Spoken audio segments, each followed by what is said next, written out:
आज के क्वेश्चंस में मानव शरीर से संबंधित जो होते हैं 35 महत्वपूर्ण प्रश्न देखेंगे, जो बार बार किसी न किसी परीक्षा में जरूर पूछा जाता है, चाहे वह पुलिस का हो, चाहे सीजीएल का, चाहे ग्रुप डी का हो, चाहे एमटीएस का।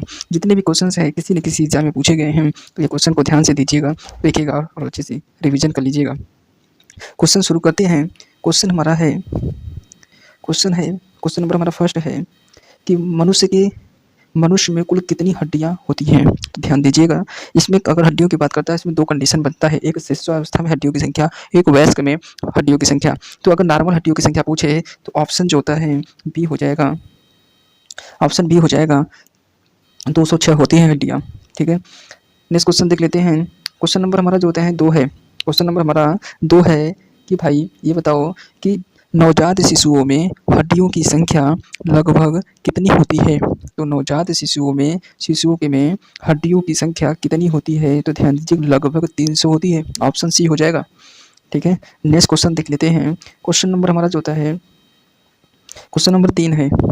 3 क्या है कि मनुष्य की खोपड़ी में कितनी अस्थियां होती हैं। अगर आपसे पूछे कि मनुष्य की खोपड़ी में कितनी हड्डियां होती हैं, तो इसमें जो हड्डियां होती हैं लगभग होती हैं 8 होती हैं, ऑप्शन ए हो जाएगा। ठीक है, अगर आपसे पूछे, अगर पसलियों में पूछे तो 12 होती हैं। नेक्स्ट क्वेश्चन देख लेते हैं। क्वेश्चन नंबर जो होता है 4 है, और ये भी क्वेश्चन बहुत इंपॉर्टेंट है, तो इसको आप इंपॉर्टेंट में लिख लीजिएगा, ये इंपॉर्टेंट क्वेश्चन हैं, ये ध्यान दीजिएगा। क्वेश्चन नंबर 4 है कि मनुष्य के शरीर में पसलियों के कितने जोड़े होते हैं। तो ध्यान दीजिएगा, टोटल अगर पूछे तो 24 होता है, अगर जोड़ी में पूछे तो 12 होता है, ऑप्शन ए हो जाएगा।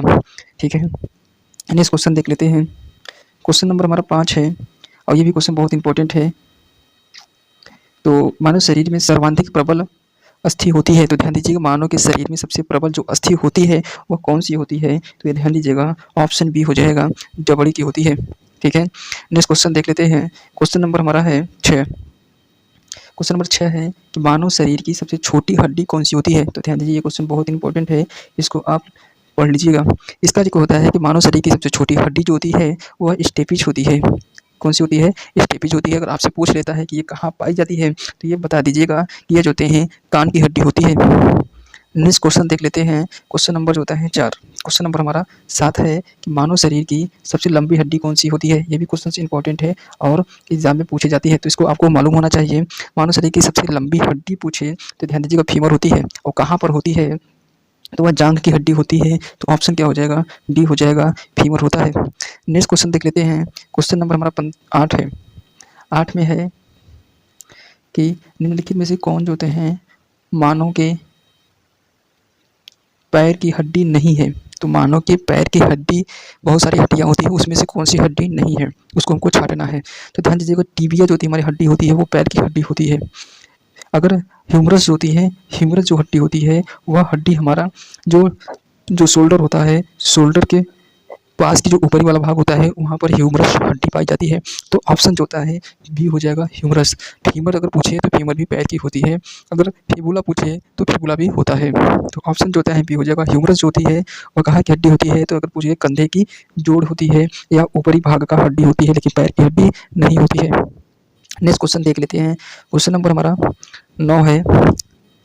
ह्यूमरस अवस्थित माने ह्यूमरस अस्थि कहाँ पाई जाती है। तो ध्यान दीजिएगा, ह्यूमरस जो अस्थि होती है वह कंधे के जोड़ होते हैं वहाँ पर पाई जाती है। तो अगर इसका देखा जाए, जांघ में पाई जाती है, नहीं हो तो पिंडली में पाई जाती है, नहीं ये भी नहीं होगा, ये भी ऊपरी भाग।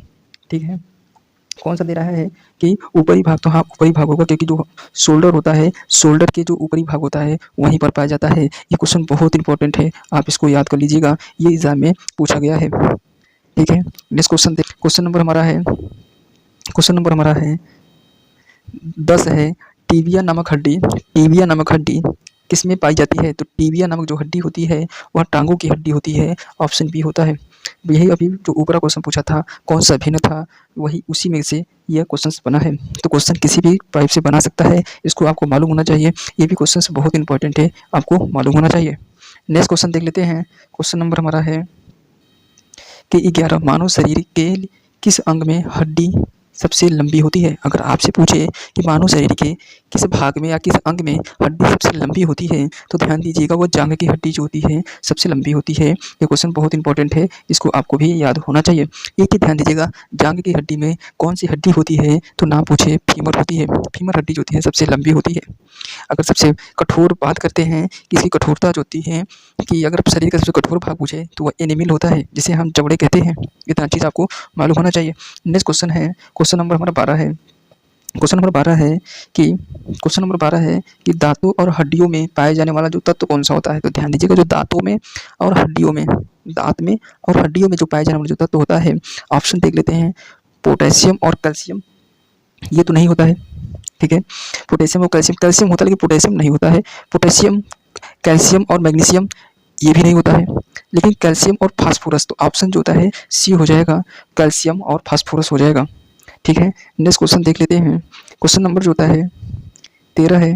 क्वेश्चन नंबर 13 है कि वृद्धावस्था में मनुष्य की हड्डियां क्यों कमज़ोर हो जाती हैं। तो ध्यान दीजिएगा कि इसके कमज़ोर होने का कारण जो होता है, उसके अंदर जो हड्डी होती है, हड्डी के अंदर पोटेशियम और जो होते हैं फास्फोरस और जो होते हैं कैल्शियम की कमी हो जाती है, जिसके कारण जो हड्डियां कमज़ोर हो जाती हैं, टेढ़ी हो जाती हैं और टेढ़ापन आ जाता है, जिसके कारण जो होता है माने आदमी चलने में समस्या होना शुरू हो जाता है। तो ध्यान दीजिएगा, इसका ये भी क्वेश्चन इंपॉर्टेंट है, ये भी क्वेश्चन बहुत बार पूछा है, आपको मालूम होना चाहिए। तो ये जो होता है कैल्शियम की कमी से होता है। नेक्स्ट क्वेश्चन देख लेते हैं। क्वेश्चन नंबर हमारा है, क्वेश्चन नंबर है, अस्थि में कौन सा लवण सर्वाधिक मात्रा में होता है। तो अस्थि में कौन सा लवण पूछा है, तो ध्यान दीजिएगा यही होता है कैल्शियम और फास्फेट। क्योंकि जहाँ भी अस्थि आए, जहाँ भी हड्डी आए, वो जो होता है बना ही होता है कैल्शियम और फास्फेट से। तो इतना आपको कहीं भी दे, आप इसको घूमिएगा नहीं। और ये क्वेश्चन, क्योंकि ये घुमा के क्वेश्चन पूछा है, तो आप जब आए तो इसको जो होता है आप मार सकते हैं कैल्शियम फास्फेट को। ये भी क्वेश्चन इंपॉर्टेंट है, ये भी क्वेश्चन ऐसे ही क्वेश्चन जो होते हैं एग्जाम में घुमाकर पूछता है। नेक्स्ट क्वेश्चन देख लेते हैं। क्वेश्चन नंबर हमारा 15 है, और क्वेश्चन 15 बहुत इंपॉर्टेंट है और बहुत बार आता भी है ये क्वेश्चन। तो ये मालूम होना चाहिए 15 क्या है। अस्थियों और पेशियों को आपस में जोड़ने का काम कौन करता है, ये बताओ भाई। जो अस्थि होता है और पेशी होता है, उसको जोड़ने का काम हमारा कौन करता है। ध्यान दीजिएगा, उसको जोड़ने का जो काम होता है, वह काम जो होता है टेंडन के द्वारा किया जाता है। ये आपको मालूम होना चाहिए। ये क्वेश्चन वेरी वेरी इंपॉर्टेंट में लिख लीजिए, ये किसी न किसी एग्जाम में जरूर आता है और बार बार आता है क्वेश्चन। नेक्स्ट क्वेश्चन देख लीजिएगा। क्वेश्चन नंबर हमारा है 16। क्वेश्चन नंबर 16 क्या है हमारा कि मनुष्य के जीवन काल में कितने दांत 2 बार विकसित होते हैं। कहने का मतलब ये कि एक बार दांत टूट जाए और फिर दोबारा दांत निकल जाए, यह दांत कितने दांत होते हैं। तो ध्यान दीजिएगा, कुल दांत जो होते हैं 20 दांत ऐसे होते हैं जो टूट जाते हैं, दूध के दांत होते हैं, और 20 दांत टूटते हैं। इसके बाद जो होता है हमारा फिर से दांत निकलते हैं, और कितने दांत होते हैं, तो 20 दांत होते हैं। नेक्स्ट क्वेश्चन ध्यान दीजिएगा, क्वेश्चन नंबर 17 बहुत इंपॉर्टेंट है और ये क्वेश्चन पूछा भी जाता है, तो इसको आपको मालूम होना चाहिए कि मनुष्य में पाचन का अधिकांश भाग किस भाग में संपन्न होता है। इसको क्वेश्चन को आप लिख लीजिए, या जरूर किसी न किसी एग्जाम में जरूर पूछा जाएगा। तो ध्यान दीजिएगा, वह होता है छोटी आंत।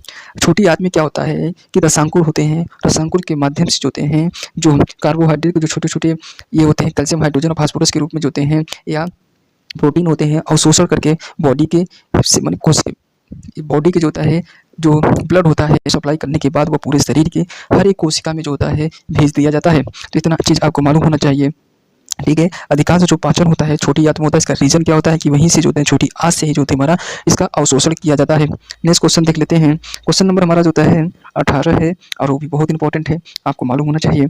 18 क्वेश्चन से है कि मनुष्य में पाचन क्रिया कहाँ से प्रारंभ होती है। तो ध्यान दीजिएगा, सब लोग सोचते हैं कि जो पाचन क्रिया होती है वह पेट से शुरू होती है, लेकिन पाचन जो क्रिया है वह पेट से नहीं होती है, मुंह से होती है। तो कहाँ से होती है पाचन क्रिया, हमारा मुंह से शुरू हो जाता है, क्योंकि मुंह में जो होते हैं 3 जो होते हैं लाल ग्रंथियाँ पाई जाती हैं, जिसमें से टाइलिन नामक एंजाइम्स जो होते हैं रिलीज होता है, ठीक है। टाइलिन नामक एंजाइम से रिलीज होता है, जो स्टार्च को जो होता है ग्लूकोज में परिवर्तित करता है, जिससे कि अधिक टाइम तक भोजन को चबाने से भोजन जो होता है मुंह में मीठा का स्वाद आने लगता है। तो इतना चीज़ आपको मालूम होना चाहिए। मनुष्य में पाचन क्रिया कहाँ से प्रारंभ होती है, तो यह होती है मुंह से। ऑप्शन जो होता है सी हो जाएगा। नेक्स्ट क्वेश्चन देख लेते हैं। क्वेश्चन नंबर हमारा जो होते हैं, क्वेश्चन नंबर हमारा 19 है कि मानव की पाचन नली लगभग कितने फीट या कितनी फीट की होती है, या कितनी फीट लंबी होती है। तो ध्यान दीजिएगा, जो मानव की जो होती है कितनी होती है, तो वह 32 होती है। ये सिंपल है, इसी क्वेश्चन को आपको मालूम होना चाहिए और इसको याद कर लीजिए। ठीक है, नेक्स्ट क्वेश्चन देख लेते हैं। क्वेश्चन नंबर 20 है और क्वेश्चन नंबर 20 बहुत इंपॉर्टेंट भी है। इसको आपको मालूम होना चाहिए कि मुख से स्टार्च का शर्करा में पाचन किसके द्वारा होता है। मुख की बात किया है। अभी हम आपको बताएं कि जो मुख में जो है टाइलिन नामक एंजाइम होती है जो स्टार्च को शर्करा में बदलने का काम करता है। तो यह पूछा है किस एंजाइम की वजह से होता है, तो वह होता है टाइलिन एंजाइम्स होती है और टाइलिन एंजाइम्स की वजह से ही जो होता है वह परिवर्तित करता है और वह परिवर्तन के बाद जो होता है वह भोजन हमारा ग्रसनी से होते हुए आमाशय में जाता है। इसके बाद आगे प्रोसेस होता है। नेक्स्ट क्वेश्चन देख लेते हैं। क्वेश्चन नंबर हमारा 21 है और बहुत इंपॉर्टेंट क्वेश्चन से है। ये क्वेश्चन आप लिख लीजिए, किसी न किसी एग्जाम में आ जाता है। एक चीज़ ध्यान दीजिएगा कि इसमें छाटने के लिए देता है कि पाचन तंत्र का हिस्सा नहीं है। तो ध्यान दीजिएगा, जो पाचन के हिस्सा के मतलब कि जो पाचन भोजन होने लगता है, कौन कौन से पित्ता से कौन कौन से एंजाइम इसमें काम आते हैं, वह जो होता है वह तो पाचन का हिस्सा है, लेकिन उसमें पूछा क्या है क्वेश्चन में, हिस्सा नहीं है। तो ध्यान दीजिएगा, हमारा यकृत हमारा जो है हिस्सा है, क्योंकि यहाँ से पित्त रस निकलता है जो पित्ताशय में एकत्रित होता है। और कार्निया जो हमारा आँख का भाग होता है, तो कार्निया हमारा नहीं होगा। आंत तो आप लोग जानते ही होंगे, आंत दो होते हैं, छोटी आंत होती है, बड़ी आंत होती है। नेक्स्ट क्वेश्चन देखते हैं। क्वेश्चन नंबर हमारा जो होता है, क्वेश्चन नंबर हमारा 22 है कि शरीर के लिए एंजाइम आवश्यक होते हैं क्योंकि, शरीर के लिए एंजाइम आवश्यक होते हैं क्योंकि हम ऑप्शन देखते हैं। ऑप्शन ए है कि ये शरीर के लिए ऊर्जा प्रदान करते हैं, ये शरीर के लिए ऊर्जा प्रदान करते हैं। बी है ये मैंने कहा तंत्रिका कोशिकाओं को नियंत्रित करने का काम करते हैं, तो ये भी नहीं होगा, एंजाइम का काम ये तो नहीं है। तीसरा है कि ये शरीर के रचनात्मक भाग हैं, ये भी नहीं हो सकता, ये हमारा रचनात्मक भाग नहीं होते हैं। तो ऑप्शन किसके साथ चला जाएगा, ये माने जीव रासायनिक क्रिया के उत्प्रेरक का कार्य करते हैं। जीव माने ये जीव के रासायनिक क्रिया जो होती है, बॉडी में जो रासायनिक क्रिया होती है उसको उत्तेजित करते हैं, प्रेरित करते हैं, रिलीज होने का काम करते हैं और एंजाइम करते हैं, चाहे वह भोजन से संबंधित हो, चाहे अदर एक्टिविटीज़ से संबंधित हो। नेक्स्ट क्वेश्चन से है और क्वेश्चन से बहुत इंपॉर्टेंट है, ये तो जरूर किसी न किसी एग्जाम में पूछा जाएगा, इसको आप लिख लीजिएगा। ध्यान दीजिएगा, क्वेश्चन नंबर 23 है कि बुद्धि जो होती है, दूध होता है, प्रोटीन को पचाने वाला एक एंजाइम है, पचाने वाला जो होता है एंजाइम होता है, मतलब दूध जो होता है, दूध प्रोटीन को, दूध में जो प्रोटीन होता है उसके पचाने वाला जो एंजाइम्स होता है वह कौन सी एंजाइम्स होती है, आपको मालूम होना चाहिए। यह रेनिन एंजाइम्स होती है। कभी कभी पूछ लेता है दूध का रंग कैसा होता है, तो दूध का जो रंग होता है वह इसमें धवल रंग का होता है। एक चीज़ ध्यान दीजिएगा कि जो दूध में सबसे अधिक क्या पाया जाता है, इसमें कैल्शियम अधिक पाई जाती है। ठीक है, बहुतायत मात्रा में कैल्शियम अधिक पाई जाती है। नेक्स्ट क्वेश्चन देख लेते हैं और क्वेश्चन नंबर हमारा 24 है और ये भी क्वेश्चन बहुत इंपॉर्टेंट है और एग्जाम में पूछा भी गया है, तो आप इसको लिख लीजिए, वेरी इंपॉर्टेंट में लिख लीजिएगा। अधिकतम जो होता है पोषक तत्व रक्त में कहाँ से अवशोषित किए जाते हैं, आपको बताए थे कि अधिकतम पोषक तत्व रक्त से कहाँ पाए जाते हैं, तो ध्यान दीजिएगा ये पाए जाते हैं छोटी आंत से। छोटी आंत में क्या होता है कि रसांकुर होते हैं, रसांकुर के माध्यम से जो होते हैं जो भोज्य पदार्थ का अवशोषण होता है और जो हमारा कार्बन होता है, हाइड्रोजन होता है, ऑक्सीजन होते हैं, प्रोटीन वसा होते हैं, प्रोटीन्स टूट कर जब सरल पदार्थों में होता है तो वह हमारे बॉडी के ऑर्गन्स को भेज देता है और वह जो होता है बॉडी में ब्लड में आ जाता है और ब्लड में आने के बाद जो होता है वह शरीर में हार्ट के माध्यम से पंप करके शरीर के प्रत्येक कोशिकाओं को भेज दिया जाता है जो उसका ऊर्जा में काम करती है। नेक्स्ट क्वेश्चन देख लेते हैं। क्वेश्चन नंबर हमारा 25 है और इम्पोर्टेंट भी है, इसको आपको मालूम होना चाहिए कि लार में कौन सा एंजाइम पाया जाता है। आपसे कितने बार बता दिए कि जो लार होता है वह मुंह में होता है, वह 3 इसमें ग्रंथि होती हैं जिसको जो एंजाइम रिलीज करती हैं वह टाइलिन होती है। ऑप्शन जो होता है बी हो जाएगा, टैलिन होती है। टैलिन का जो मुख्य काम होता है कि शर्करा को, स्टार्च को जो होता है शर्करा में बदल देती है, जिससे कि भोजन को अधिक टाइम पर चबाने पर वह मीठा होने लगता है या मीठा लगता है। एक चीज़ ध्यान दीजिएगा, नेक्स्ट क्वेश्चंस भी जो होते हैं बहुत इंपॉर्टेंट क्वेश्चंस है, आपको मालूम होना चाहिए। कहा कि पेट में भोजन को पचाने के लिए निम्नलिखित में से किस खास की आवश्यकता होती है, तो ध्यान दीजिएगा भोजन को पचाने के लिए पहली बात की कहा है हवा, तो हवा तो हमारा कभी नहीं होगा, पानी भी कभी नहीं होगा, लेकिन हमको एंजाइम की ज़रूरत होती है क्योंकि एंजाइम वो चीज़ होती है जो हमारे किसी भी कार्य को करने की क्षमता को बढ़ा देती है, तो एंजाइम हमारा ये हो जाएगा। नेक्स्ट क्वेश्चन ध्यान दीजिएगा, नेक्स्ट क्वेश्चन है क्वेश्चन नंबर 27 है और क्वेश्चन नंबर 27 इंपॉर्टेंट है, इसको आप लिख लीजिएगा कि कहीं ना कहीं जरूर एग्जाम में पूछ लिया जाएगा। तो पूछा क्या है कि लार किसके पाचन में सहायक होता है। तो ध्यान दीजिएगा, जो लार में जो होता है टायलिन एंजाइम निकलती है और टायलिन एंजाइम के माध्यम से जो है वह स्टार्च को पचाता है और स्टार्च को पचाकर किस में करता है, वह जो होता है ग्लूकोज में परिवर्तित कर देता है, जिससे कि भोजन मीठा लगने लगता है। इसी क्वेश्चन को यह बार बार घुमा के पूछ रहा है और ऐसे ही एग्जाम में किसी न किसी एग्जाम में, चाहे यूपीएससी हो गया, चाहे पीसीएस हो गया, चाहे पुलिस हो गया, किसी इसी क्वेश्चन को बार बार घुमाकर क्वेश्चन पूछा जाता है। नेक्स्ट क्वेश्चन देख लेते हैं। क्वेश्चन नंबर हमारा है, ये क्वेश्चन बहुत मजेदार है, इसको तो आप एकदम वेरी वेरी तक इसको कहते हैं कि very very very very important में लिख लीजिए, ये क्वेश्चन जरूर आता है।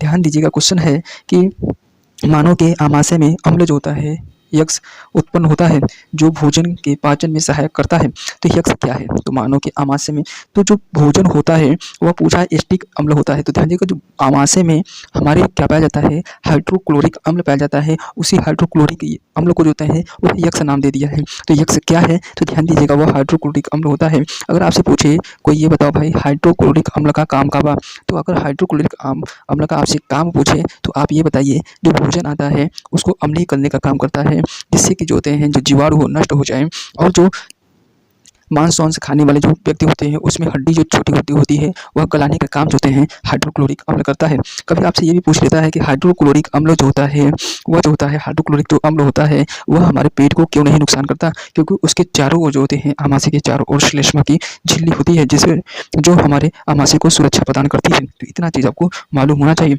नेक्स्ट क्वेश्चन देख लेते हैं। क्वेश्चन नंबर हमारा 29 है कि मानव शरीर में भोजन का रक्त द्वारा अवशोषण कहाँ सर्वाधिक होता है। तो ध्यान दीजिएगा, सबसे अधिक भोजन का अवशोषण कहाँ से किया जाता है, तो वह छोटी आंत होती है। हम आपको बता चुके हैं कि वह रसांकुर होता है। रसांकुर क्या करता है कि वह जो होते हैं भोज्य पदार्थों को अवशोषण करके ब्लड में रक्त में भेज देता है और रक्त जो होते हैं हार्ट के माध्यम से पूरे शरीर में जो है सप्लाई कर देता है, जिससे कोशिकाओं को ऊर्जा मिलती है।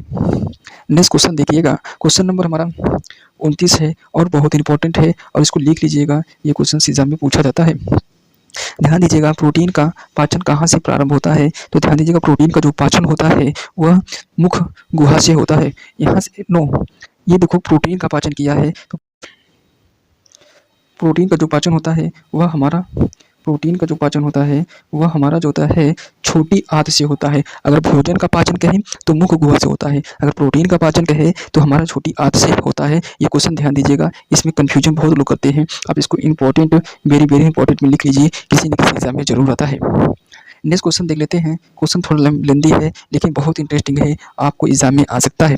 पूछा क्या है कि आमाशय द्वारा स्रावित रस जो आसानी से पचा लेते हैं, लेकिन आमाशय स्वयं इस पाचन रस से अप्रभावित रहता है, क्योंकि ये चीज़ ध्यान दीजिएगा, क्योंकि आमाशय की दीवार श्लेष्मा के द्वारा सुरक्षित होती है। यही क्वेश्चन सही है कि आमाशय की जो दीवार होती है श्लेष्मा के द्वारा सुरक्षित होती है, जिससे उस पर कोई प्रभाव नहीं पड़ता है। नेक्स्ट क्वेश्चन देख लीजिए। क्वेश्चन नंबर हमारा है 31 है कि पचे हुए भोजन में मौजूद विषैले पदार्थ में कौन सा अंग चूर्ण करता है या चूसता है या चूर्ण करता है। पचे हुए, क्वेश्चन को ध्यान से पढ़िएगा कि पचे हुए भोजन में मौजूद विषैले जो पदार्थ होते हैं उसमें पदार्थ का कौन सा अंग चूर्ण करता है। मतलब जो अगर शरीर में आपके अगर शरीर में आपके कोई आदमी विषैला पदार्थ खा लेता है तो वो कैसे मालूम चलेगा कि वह जो होता है जहरीली दवा खाया है। तो ध्यान दीजिएगा, यह काम जो होता है यकृत का होता है। यह क्वेश्चन बहुत इंपॉर्टेंट है, ये आपको मालूम होना चाहिए। ठीक है, आपको जो विषैले पदार्थ अगर कोई आदमी जो होते हैं मैंने कहा कि पॉइजन खाता है तो यकृत से ही मालूम चलता है कि वह आदमी पॉइजन खाया है। नेक्स्ट क्वेश्चन देख लेते हैं। क्वेश्चन जो होते हैं क्वेश्चन नंबर 32 है कि पेप्सिन एक है। ध्यान दीजिएगा, पेप्सिन हमारा एक प्रकार का क्या होता है। ये क्वेश्चन बहुत इंपॉर्टेंट है, इसको आप याद कर लीजिएगा। जो ये देखो, ये क्वेश्चन इंपॉर्टेंट में रख लीजिएगा कि ये क्वेश्चन बहुत इंपॉर्टेंट है, क्योंकि वो छोटा सा क्वेश्चन देखने में लग रहा है लेकिन बहुत ही कॉम्प्लिकेटेड है। सब लोग इसे हार्मोन्स मारते हैं, पेप्सिन एक प्रकार का हार्मोन्स है, ऐसा नहीं है। ऑप्शन जो होता है ए हो जाएगा, यह एक प्रकार की एंजाइम होती है। नेक्स्ट क्वेश्चन देख लेते हैं। क्वेश्चन नंबर हमारा जो होता है 33 है, पेप्सिन बदल देता है। तो ध्यान दीजिए, पेप्सिन मतलब होता है यह एक प्रकार का एंजाइम होती है, वह जो होता है प्रोटीन को पॉलीपेप्टाइड में बदलने का काम करता है। ठीक है, नेक्स्ट क्वेश्चन देख लेते हैं। क्वेश्चन नंबर जो होता है क्वेश्चन नंबर 33 है कि पाचन क्रिया में प्रोटीन निम्नलिखित में से किस पदार्थ में बदल जाते हैं? तो ध्यान दीजिए किस पदार्थ में बदल जाते हैं। तो ये भी क्वेश्चन इंपॉर्टेंट है, ये ध्यान दीजिएगा। ये इंपॉर्टेंट है, यह सीजीएल में क्वेश्चन में पूछा गया है। ए और होता है एमिनो अम्ल में होता है। पाचन क्रिया में क्वेश्चन को ध्यान से सुनिएगा कि पाचन क्रिया में प्रोटीन निम्न में से किस पदार्थ में बदल जाते हैं? तो ध्यान दीजिएगा अमीनो अम्ल में जो होते हैं, प्रोटीन जो होता है अमीनो अम्ल में बदल जाता है। नेक्स्ट क्वेश्चन देख लेते हैं। क्वेश्चन नंबर 35 है।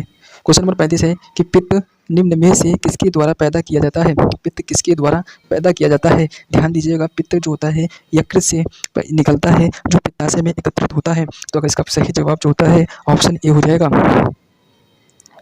क्वेश्चन नंबर जो होता है 36 है। क्वेश्चन नंबर 36 है पित्त जमा होता है, अभी आपको ऊपर ही बताएं, पित्त जो होता है यकृत से निकलता है और पित्ताशय में ग्रहण होता है। तो इसका सही जवाब जो होता है ये हो जाएगा। आपका 35 क्वेश्चन सही हो गया है, 35 क्वेश्चन हो गया है। इसके बाद क्वेश्चन और इंपॉर्टेंट तो आपको सेलेक्ट कर लिए हैं, ठीक है। तो नेक्स्ट क्वेश्चन है क्वेश्चन नंबर 37 है, क्योंकि आप 35 ही क्वेश्चन कहे थे लेकिन आपको 37 क्वेश्चन हल करा रहे हैं। पित्त का मुख्य कार्य होता है, तो ध्यान दीजिएगा पित्त का मुख्य कार्य जो होता है वसा अम्ल और ग्लिसरीन में परिवर्तन होता है, ये नहीं होता है, ठीक है। वसा अम्ल का मैंने कहा कि ग्लिसरॉल का वसा में परिवर्तन होता है, ये भी नहीं होगा। वसा का पायसीकरण होने का है। और सब लोग इसमें क्या करते हैं ऑप्शन डी मारेंगे जो नहीं है। इसमें पित्त का जो होता है मुख्य कार्य जो होता है वसा का पायसीकरण होता है, ठीक है। तो आज के लिए इतना ही, अब देखेंगे नेक्स्ट वीडियो में।